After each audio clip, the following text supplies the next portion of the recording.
Cam așa arată de la intrare restaurantul, scările pe unde am venit.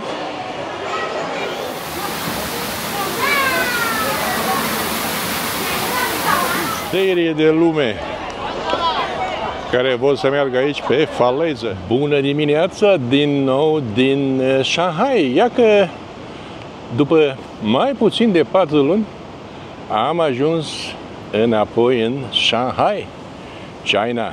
Nu vom sta aici decât 2-3 zile, după care mergem să vizităm câte ceva nou din China. N-am cuvinte să vă spun cât de bucuros sunt că mă aflu aici înapoi în China. Pentru mine e o țară deosebită, mai ales Shanghai. Apropo, ne aflăm chiar lângă turnul de televiziune, să vedem în spatele meu. Așa că hai să vedem ce facem astăzi pe aici. Cum spuneam, acesta este turnul de televiziune de aici din Shanghai, faimosul turn de televiziune. Și începând de aici ne vom plimba, vom lua orașul la pas, să vedem ce mai e nou, ce s-a mai făcut, ce s-a mai schimbat în ultimele 4 luni. Impresionante aceste clădiri de aici din împrejurim. Eu sunt cazat pe partea cealaltă de apă, undeva pe lângă Nanjing Road, și am trecut de asta dată cu metroul, care a costat 40 de cenți, o stație până aici, peste apă, construcții impresionante la tot pasul aici, zgârie nori, printre care și al doilea cel mai înalt din lume. Bineînțeles, curățenia este la ordinea zilei în toată China. Mașinile de curățenie și nu numai își fac din plin treaba aici. Priviți ce curățenie este și pe trotuare, peste tot. Zona unde mă aflu se mai numește și districtul de business central de aici din Shanghai. Marele corporații aici își au sediul, mulți bani se învârt aici. Dacă ajungeți în Shanghai, puteți face o călătorie și cu acest autobuz etajat, de unde puteți admira cele mai importante puncte ale orașului. Încă o privire de aproape a turnului de televiziune din Shanghai, The Pearl Tower. Există aici o pasarelă pe care ne vom urca și noi, să vedem cum se vede totul de la înălțime.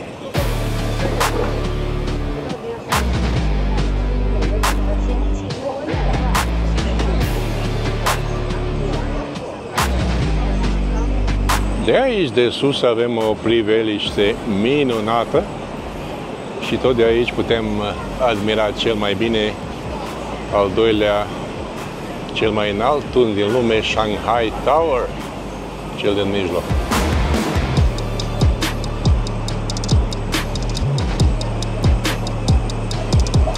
Informativ pentru cei care vor să viziteze China, prețurile de aici sunt mai mici decât cele din România, inclusiv aici în Shanghai, cazări foarte atractive la preț și, în general, prețurile sunt foarte bune. Priviți ce panoramă avem de aici, de pe această pasarelă, o panoramă de vis asupra centrului financiar din Shanghai. Ce poți să mai zici? Rămâi mască. Această pasarelă este rotundă Și de aici de sus putem vedea traficul de la primul nivel. Priviți ce frumos se vede. Și bineînțeles multe flori.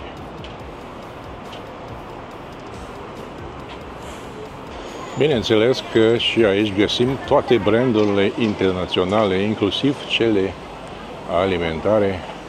Aici un McDonald's, la parter am văzut un KFC, multe, tot ce vrei și ce nu vrei. Transportul în Shanghai foarte bine organizat.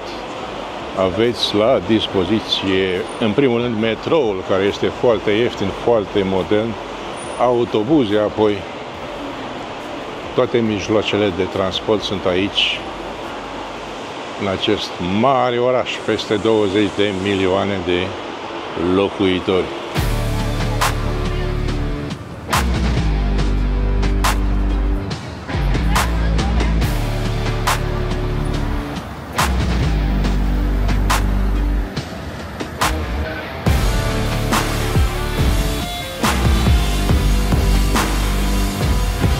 Tot aici, lângă Pearl Tower, chiar alături, veți găsi, dacă sunteți interesați, și acvarium, Shanghai Ocean Aquarium. Bineînțeles că puteți petrece aici, în această zonă a orașului, lejer 2-3 ore. Dacă mai intrați și prin mall-urile de aici, și mai mult timp vă va lua. Noi mergem însă mai departe, trecem înapoi râul spre acea stradă pietonală celebră, Nanjing Road.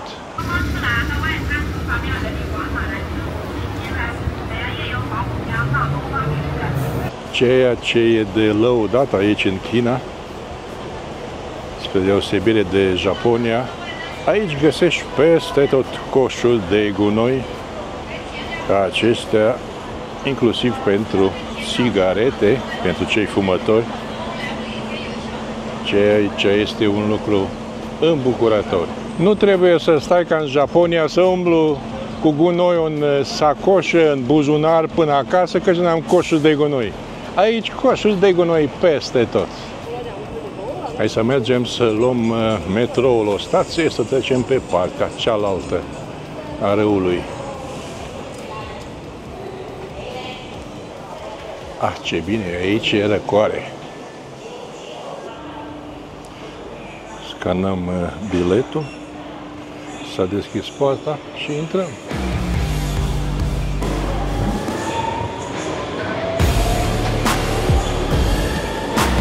O direcție, nu, în direcția asta altă mergem noi, National Exhibition and Convention Center. Mai avem 51 de secunde, 49 până vine următorul metrou.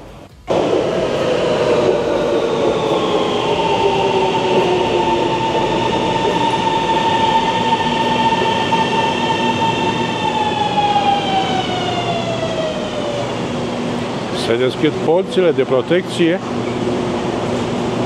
și intrăm.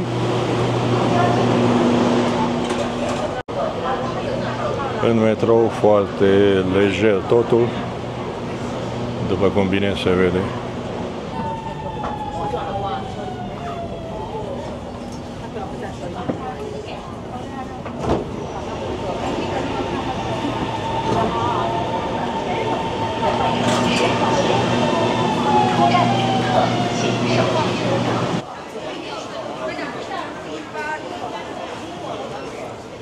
Pe căldura asta de afară, când ești într-o stație de metrou, e numai bine că ce răcoare.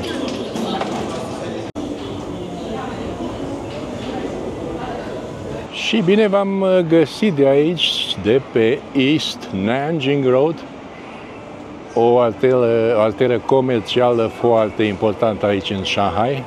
Să vedem și noi cum arată ziua, sau de fapt e aproape prânz, că e ora 12 fără 10.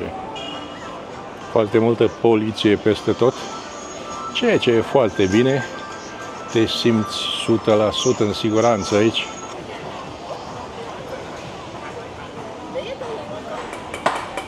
bijutieri care lucrează de dimineață până seara ciocăne. Vei auzi asta peste tot în China. East Nanjing Road, o arteră comercială impresionant de mare aici în zona centrală din Shanghai. Ziua nu prea este foarte aglomerată, însă seara situația se schimbă radical. Găsește aici tot felul de magazine, de la magazine uriașe ca cel din față, la buticuri, mâncare, haine, foarte mulți turiști, în special turiști chinezi. Cu greu vezi un turist neasiatic pe aici, dar există.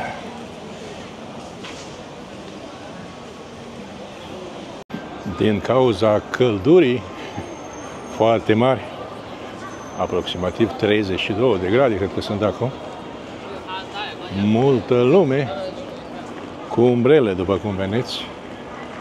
Și bineînțeles că vedeți și trenulețul, unul dintre multele tipuri de trenulețe ce circulă pe aici, pe Nanjing Road. Și o statuie cu o mamă cu copilul. Cum spuneam, toate brandurile internaționale aici, Levi's, MLB și așa mai departe. Prețurile la brandurile internaționale sunt aproximativ la fel ca și în Europa. Mă refer la Europa de vest, ca în America, poate puțin mai ieftine în America, dar în general sunt cam aceleași prețuri. Vedeți ce frumos este aranjată, organizată această alee comercială, stradă comercială, Nanjing Road. Și un telefon găsim aici de pe timpuri, probabil a rămas ca obiect decorativ.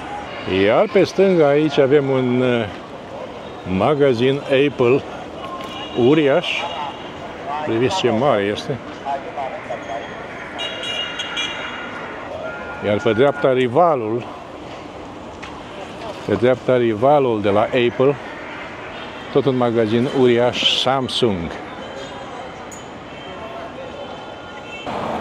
Și nu departe, puțin mai în față, un mare magazin Huawei, unde vom găsi alături de telefoane, cât și altă aparatură electronică și autoturisme, marca Huawei. În rest, tot felul de magazine de firmă internaționale, de lux și nu numai, Coach, Longines și multe altele. Iar noi așteptăm să trecem strada. Nu este aglomerație deloc la această oră, chiar foarte lejer. Lângă Huawei găsim Adidas, Starbucks.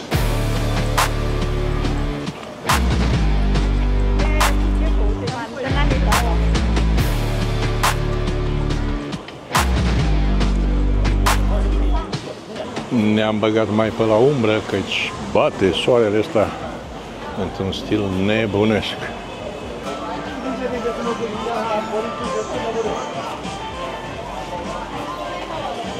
Magazine, magazinașe, de toate pentru toți. Și multă lume aici, în această zonă. Vedeți că foarte multă lume poartă îmbrăcăminte cu mânecă lungă din cauza soarelui. La asiatici așa e o modă, nu vor să fie arși de soare. Chiar și cu gluga în cap. Vedeți pe ăsta din fața mea. În rest, foarte multe magazine, sucuri, haine.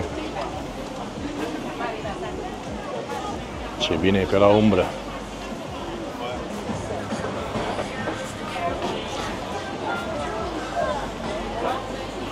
Suc din trestie de zahăr. Mie nu mi-a plăcut niciodată, nu știu cum e aici, dar există.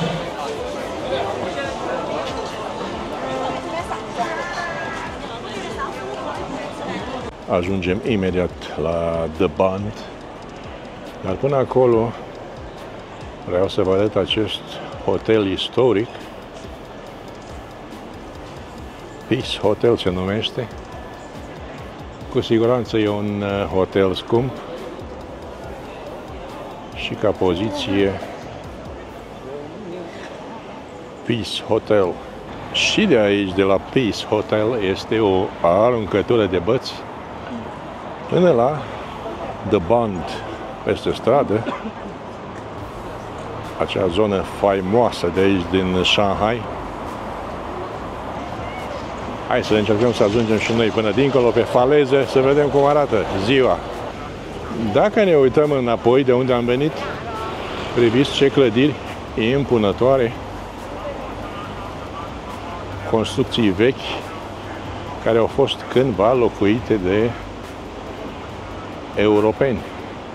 Căldură mare, domnule, hai să vedem cum arată ziua, faleza de aici, de la The Bund. Ce bine e acum, foarte puțină lume pe căldura asta.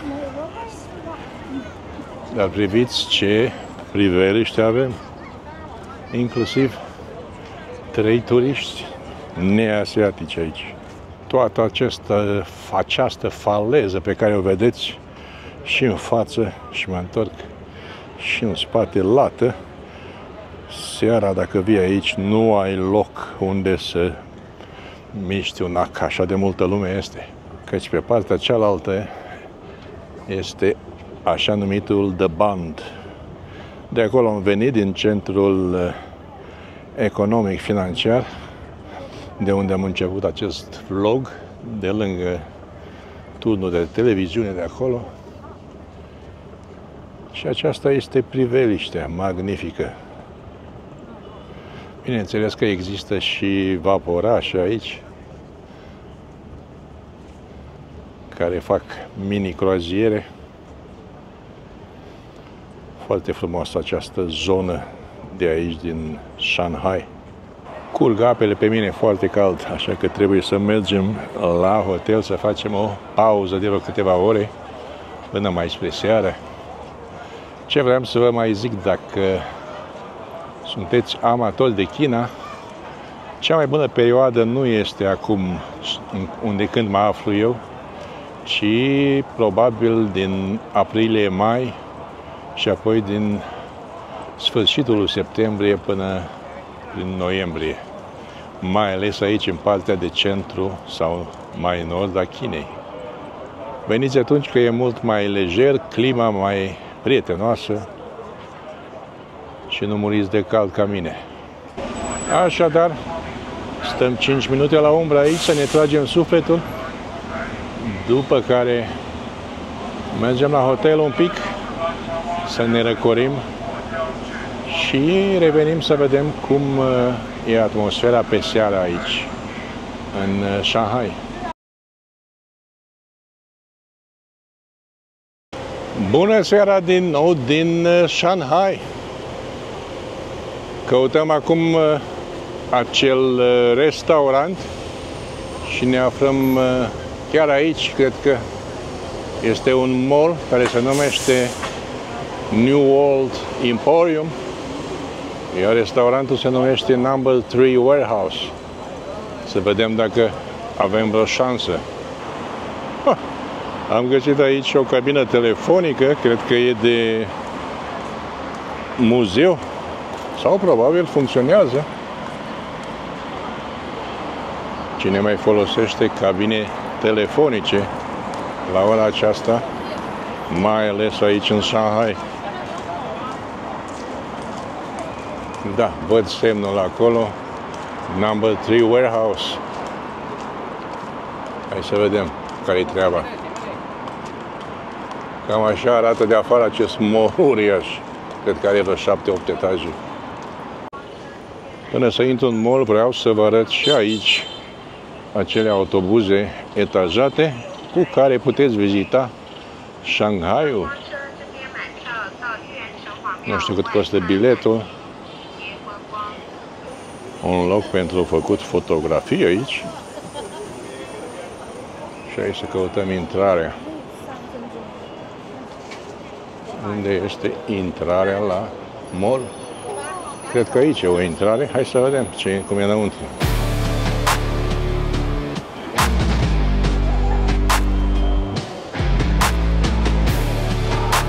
Wow! Foarte luxuriant arată. Și bineînțeles că în toate mall-urile de aici din China, toate brandurile de primă mână. Aici Chanel.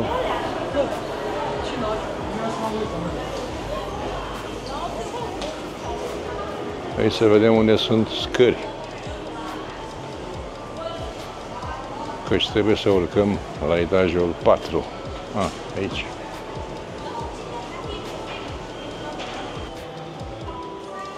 Magazine peste magazine acest mall. Cum spuneam, toate brandurile internaționale, Hush Puppies, Eco și multe altele. Suntem la L3, trebuie să ajungem la L4. Wow! Fiți atenți ce aici, se pare că aceasta e lumea care așteaptă aici la Number 3 Warehouse. Aici e intrarea, dar trebuie programare. Fiți atenți câtă lume așteaptă aici.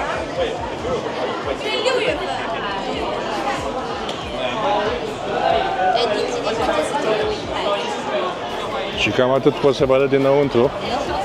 Stați să văd cât durează. Da, am înțeles că durează cel puțin 2 ore. Iar eu nu am să stau 2 ore. Poate să fie restaurantul lui Pește și eu nu stau 2 ore. Oricum, data viitoare, căci mai ajungem pe aici. În această seară nu am timp, mai ales că mâine plec din Shanghai. Așa că data viitoare. Cam așa arată de la intrare restaurantul. Căci, cum am spus, eu nu am de gând să stau 2 ore aici să aștept. Acolo e un tabel, mi-a dat o listă. Spune că mai sunt 50 de persoane în față. Așa că data viitoare. Uite mă ce au făcut aici, mă. Unul se cață de pe acolo pe sus. Fabulos de mare acest mall. Hai să coborăm că nu pot să stau 2 ore aici. Oricum, dacă ajungeți prin Shanghai și vreți să veniți la acest restaurant, îl găsiți aici, în zona centrală, nu e departe de Nanjing Road, e undeva la 1 kilometru maxim. Pe jos, ușor ajungeți aici. Mall-ul se numește New World Emporium și mergeți la etajul 4 la acest restaurant faimos, viral pe net în acest moment, Number 3 Warehouse. Căutați pe net, veți găsi mai multe vloguri de aici. Taxi chinezesc. Vis-a-vis un alt, nu știu ce e, mall sau magazin, un magazin uriaș Nike. Cam așa arată magazinele în Shanghai aici. Muzică, bineînțeles, cântăreți stradali.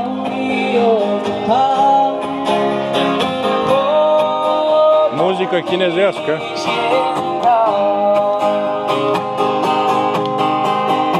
Da, hai să mergem. Hai să mergem să vedem cum arată Nanjing Road seara. De fapt, acest mall se află la capătul lui Nanjing Road. Dacă mergeți până la capăt, vedeți că acolo e un hotel Radisson Blu și aici e mall-ul. Iar noi ne îndreptăm spre Nanjing Road, această arteră comercială faimoasă de aici, din Shanghai, să vedem cum arată noaptea, seara. Nu departe am ieșit din acel mall, aici un alt mall, uriaș, după cum puteți vedea, cu toate brandurile internaționale, Lego, Nike. Cam așa arată Shanghaiul seara. Reclame peste reclame. Așa cum v-am zis, toate brandurile internaționale aici. Un magazin uriaș, Sephora, alături M&M. Hai să vedem cum arată și în interior acest magazin M&M. Cu siguranță mult mai ca lumea, ca în America, față de în America.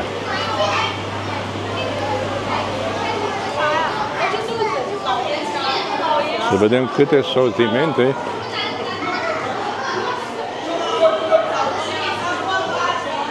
sortimente de bomboane, inclusiv haine, tricouri pentru copii, halate, halate de baie, tricouri, și urcăm și la etaj, căci are nu știu câte etaje, vedem acum cum sunt scările luminate. Etajul 2.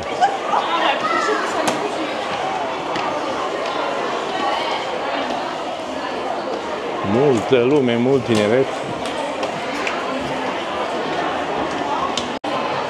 Ce avem aici la etajul 2? Văd și aici sunt haine pentru copilași, ciorapi M&M.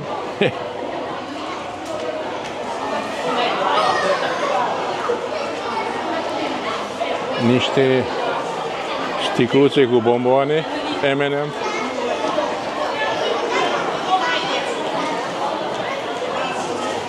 Și aici avem în față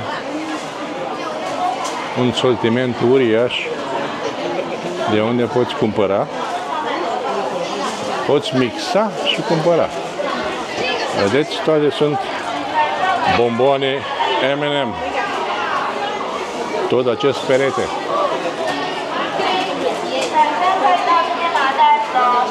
Și e mare, mare, nu glumă.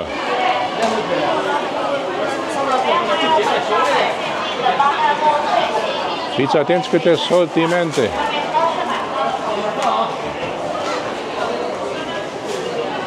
Incredibil. Incredibil. Cam așa arată de aici, de la primul nivel, scările pe unde am venit. Incredibil. Și nu e gata. Deci mai avem. Magazinul este uriaș. Aici, dacă vreți să testați niște bomboane, să vedem ce mai e în partea aceasta altă.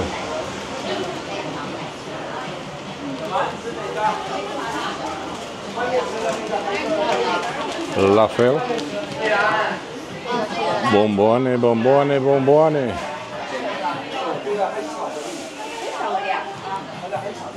Bomboane, bomboane. Ferească Sfântul.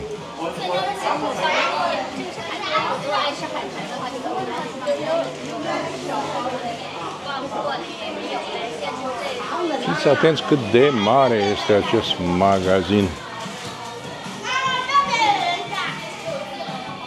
Da. Hai să ieșim, că ne îmbolnăvim de atâtea bomboane. Da, seara este lume, multă lume și toate luminile aprinse. schimbă total atmosfera de aici, de pe Nanjing Road, cum am spus. O atmosferă foarte destinsă. Aici avem un hotel Crown Plaza. Și priviți câtă lume e. V-am spus că seara e total diferit. Mai ales cu toate reclamele aprinse. Frumos e puțin spus. Avem și unul dintre trenulețe seara. Am înțeles că se plătește o taxă modică.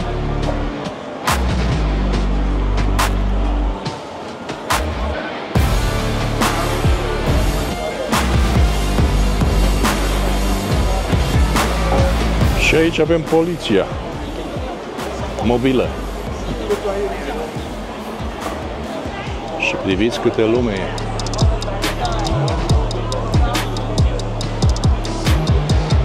Foarte frumos luminate aceste clădiri. Este o trecere aici de pietoni. Deja s-a făcut roșu, dar nimeni nu bagă în seamă, dacă observați. Foarte frumos sunt luminate toate aceste clădiri. Ce mai, domnule, Shanghai e ceva unic. Aici e un fel de mini-plața, tot pe Nanjing Road. Mai multe hoteluri, un Holiday Inn, un Radisson Collection și multe hoteluri, multe magazine de asemenea. Priviți ce frumos luminat este totul.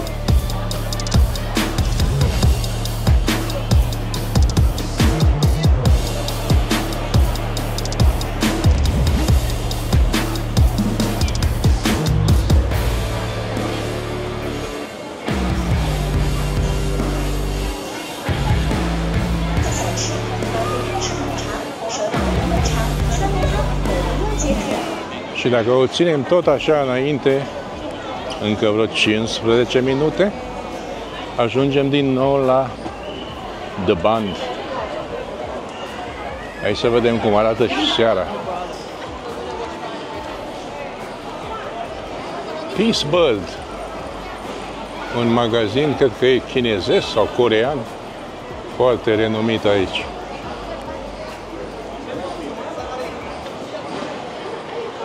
Și noi mergem mai departe.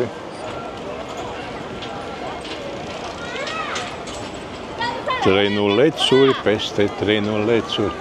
Aici pe Nanjing Road, în Shanghai.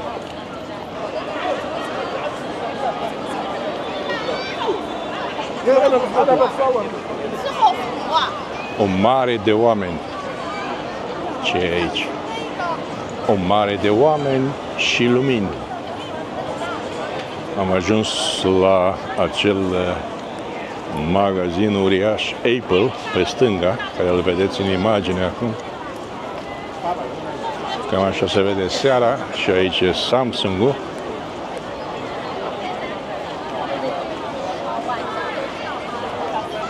Este foarte cald și la această oră este aproape ora 20 și sunt vreo 27 de grade cel puțin, plus umiditate foarte mare.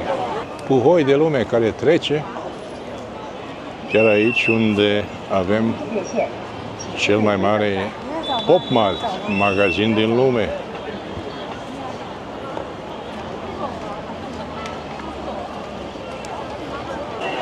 Fiți atenți câtă lume. Și toți probabil se îndreaptă către The Bund.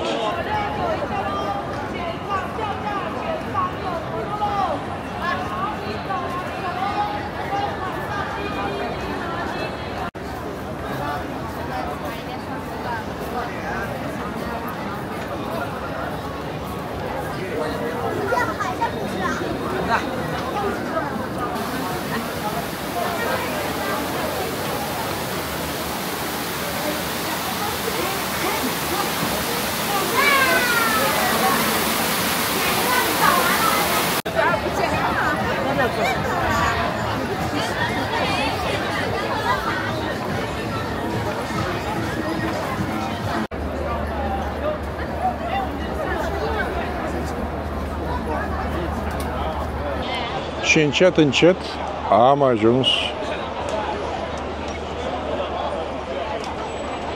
cum spuneam,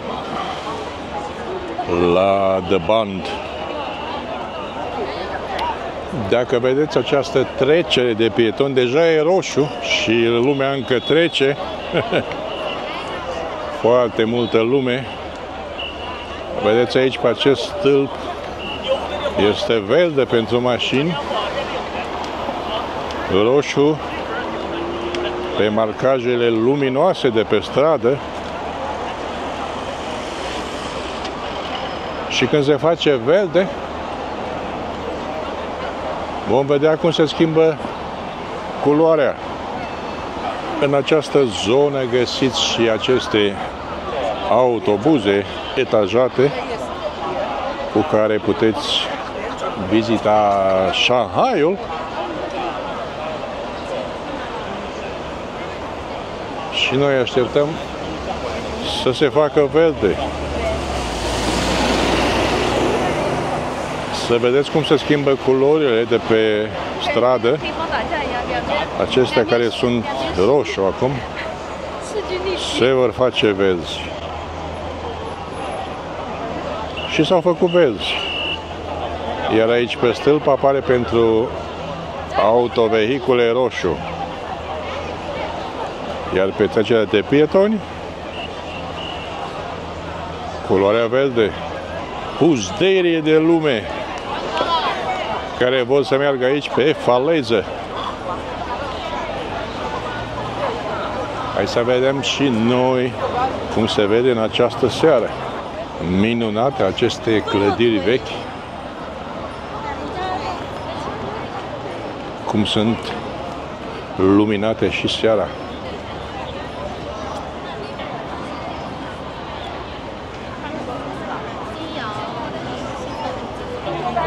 Și am reușit să ajung pe faleză. Spun am reușit, căci priviți câte lume e aici. O nebunie curată. O nebunie curată. Nu știu dacă am vreo șansă să ajung chiar lângă apă, ca să vedem mai bine ce e pe partea cealaltă. Dar cam așa arată situația seara. Da, cam așa se vede priveliștea. Acolo turnul de televiziune unde am fost astăzi.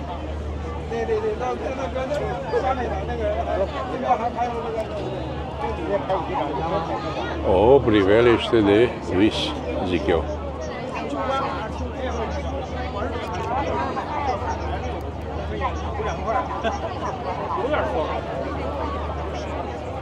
Și cu acest view de excepție încheiem și noi acest vlog de aici din Shanghai. Mâine plecăm spre alt oraș, așa că ținem legătura. Stați aproape, subscribe și share. Bineînțeles, like. Pe curând!